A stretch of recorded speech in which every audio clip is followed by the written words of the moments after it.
you thinking of selling a home in Texas? Well, there are a few things that are the same no matter what state you're selling in, but then there are a few things that are very particular to the Lone Star State. So today, let's talk through the process of selling a home in Texas. One of the first things you're going to want to do, and this is true no matter what state you're in, is consult with a realtor. If you're thinking about selling your home on your own, you can, but there are a lot of benefits to hiring a full-time professional to help you with this process. Just a few of the benefits are, first of all, they have a lot of market knowledge. They're out working with buyers and sellers. They're in the community. They're showing homes. They really know what's going on as far as pricing, as far as days on market, as far as what's popular at the moment. So it's great to have an insight into that knowledge. Second of all, the marketing power that comes when you list with an agent or with a brokerage firm. They can get your home out in front of way more people than you could if you were trying to advertise it yourself. And the more people that see your house, the more likely that you're going to get a higher price for it. And then also they're there to help you through negotiations and just to make sure the whole thing goes smoothly. You have a full-time job, you have a busy life, I'm sure. You have a lot of other things going on than trying to learn all the ins and outs of a complicated real estate transaction. Let your realtor handle that for you. They will make sure that everything happens, stays on track, and that you get to the closing table, which is ultimately what you want. Now let's talk about the next step, which is figuring out what your home is worth. And let me just give you some tips as somebody who has worked with hundreds of sellers over the years. Don't get emotional about this part. You need to base your sales price on data. When you consult with your realtor, they're going to bring you comps that show you what other homes in the neighborhood have sold for. And you also have to take into account the condition of your home. Maybe if you have upgrades, maybe you have a better location, maybe you have a worse location than some other homes in the neighborhood. But don't think that buyers are going to pay more for your home just because it's where you raised your kids or because you spent a lot of time working on the landscaping in the backyard. Buyers are looking at this like a business decision. They are going to walk through your house and probably a dozen others. And the things they're looking for are, is the floor plan a good layout for me? Is it priced right? And how is the condition of the home? Those are the things that they're checking. So don't assume that you can get more for your house just because you've done a lot of work and put a lot of work into it. Talk with your realtor. They'll tell you what upgrades are actually going to net you more money and which upgrades are just nice to have. But it's really important that you price it realistically. You have to be in the ballpark of what other homes in your neighborhood have sold for. Next up is the paperwork. And there are two documents here in Texas that we have that maybe you don't see everywhere else. The first one is a MUD notice. Here we have MUDs. That stands for Municipal Utility District, and it's one of your taxing entities here. And you have to download a MUD notice from your MUD website, provide it to your buyer that states what the tax rate is on your home. The second one is a seller's disclosure. This is a really lengthy document where it is going to ask you everything about your house. How old is your roof?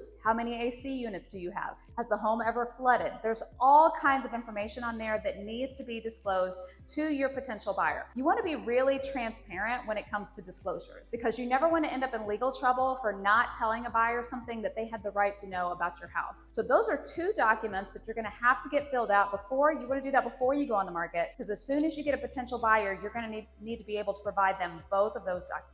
Now that you've hired a realtor, you've figured out what your home is worth, you've filled out all the paperwork, now it's time to get the home ready to show. And let's just face it, we don't live in our homes like we market our homes. So you're gonna have to do a little bit of work if you want your home to show its best. Obviously, we recommend decluttering. If there's any major repairs that need to be done, probably a good idea to go ahead and take care of that. Definitely repair things that people will see when they're walking through your house. Remember, that buyer is gonna be in your house for 10 to 15 minutes.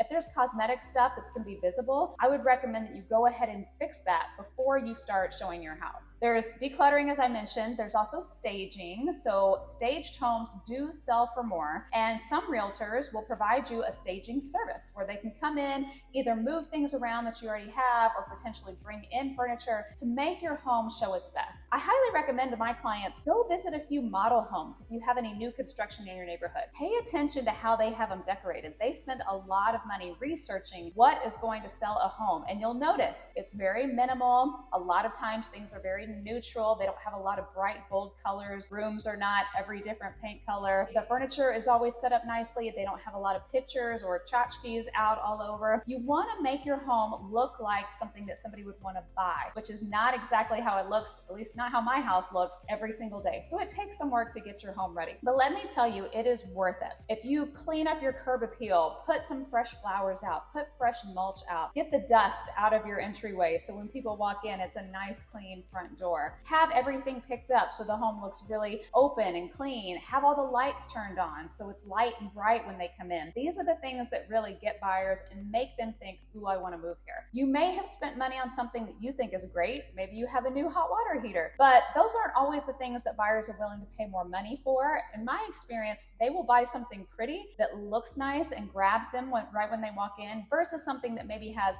a brand new roof. So if you're thinking about making repairs or doing upgrades, it's great to talk to a realtor about that beforehand. So that way you don't go spend money on something that maybe isn't necessarily going to get you more money when it's time to sell. But this stage is crucial. A clean, staged home that's in good condition is going to show so much better and sell so much faster than one that isn't. Okay, now that you've got the home ready, this is really where hiring a realtor comes into effect, because now you're in the marketing phase of your home. That means professional photos, maybe having a highlight video done, 3D virtual tours, getting brochures and flyers printed, getting the sign in the yard. You want to get that home out there in front of as many people as possible. You want somebody who can get it on all the websites, who boost it, who can feature it on social media.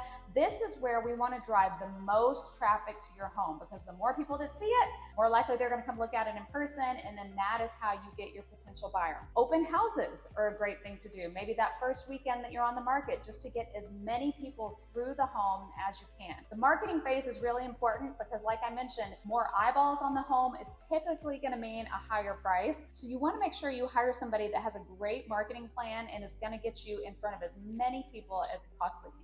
So hopefully, after doing all that work, you have an offer, and you're going to sit down with your realtor and review all the terms of that offer, not just the sales price. There are a lot of things in there that are negotiable that you want to pay attention to. So like I said, not just price, but who's paying for the title policy? Who's paying for a survey? What's the closing date? Maybe you need a lease back and you want to stay in the home, and that's something you need to negotiate. You want to take a look at everything, the whole picture, and then have somebody who will help negotiate the best possible terms for you overall, not just sales price. Have them run a net sheet for you so you can see what you're going to walk away with after you sell with this particular offer. Just adjusting price might change some things, but there are other things in there that have cost too, and you want to make sure that you're not coming out of pocket more than necessary. So review that offer, look at all of it, and then if you want to make some changes, you can go back and you can submit a counter offer. Go back and forth with them, negotiate until everybody comes to an agreement. I always tell my clients this is actually only the first round of negotiations. Keep in mind, you're going to have to negotiate again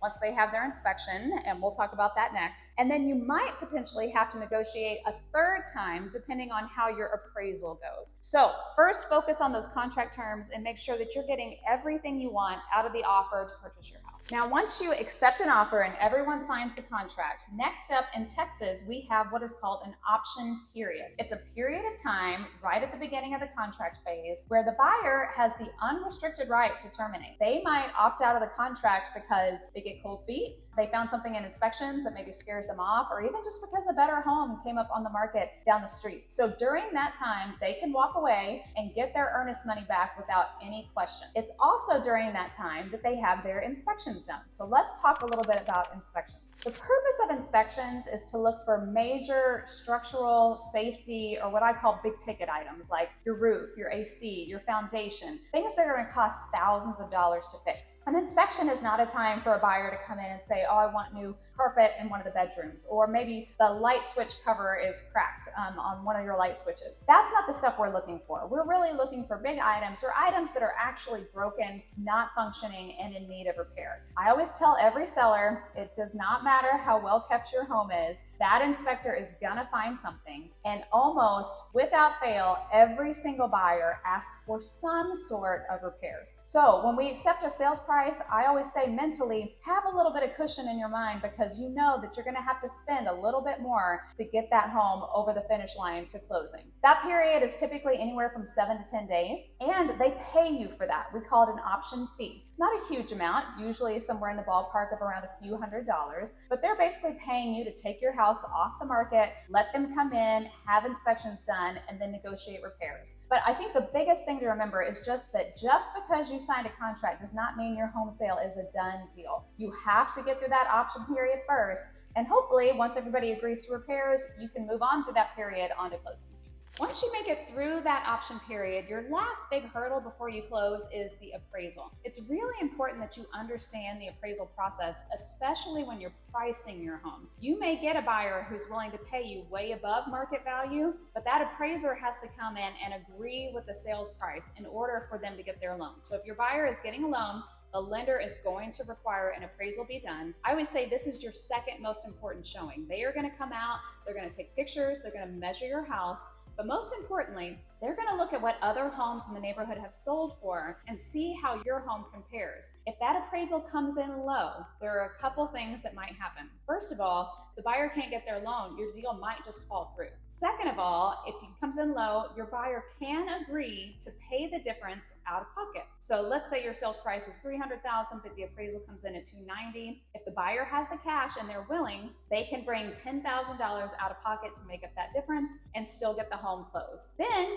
you also have the opposite of that. The seller can agree to lower the price to whatever the appraised value was. And sometimes we see a combination of the two, where sellers come down some on price and the buyers agree to come out of pocket and you meet somewhere in the middle. What's important to know is that unless you have a cash deal, this appraisal has to be done and you have to either make value or come to an agreement with your buyer. Otherwise, they don't get their loan and your closing doesn't happen. So make sure you're prepared for that appraisal process.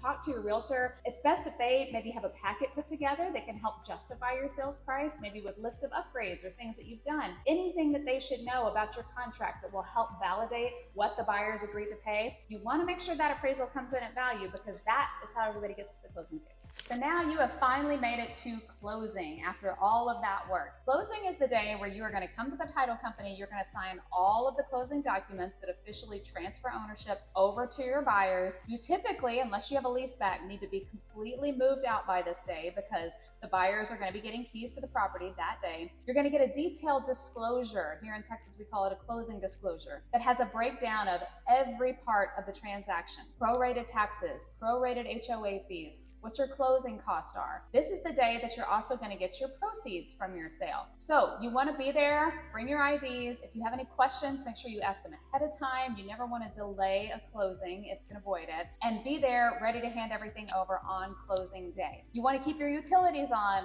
all the way until the day of closing, or usually I say as a courtesy, the day after closing. So if they come and start moving things in, things don't get shut off on them. But that's it. That's the entire process from start to finish. Some things are special here in Texas. Some things are the same as everywhere else, but either way, it's a big process. That's why I just think it's so important you hire a professional to help you with all of this, because trying to figure out how to do it all on your own would be a lot of work. And if something goes wrong, not only may you lose money, but you might lose your potential buyer. So congratulations, you sold a house. Hopefully you buy another one because owning a home here in Texas is always a good idea. And as always, if you ever have any questions about anything in the process, reach out to us. We're always happy to help.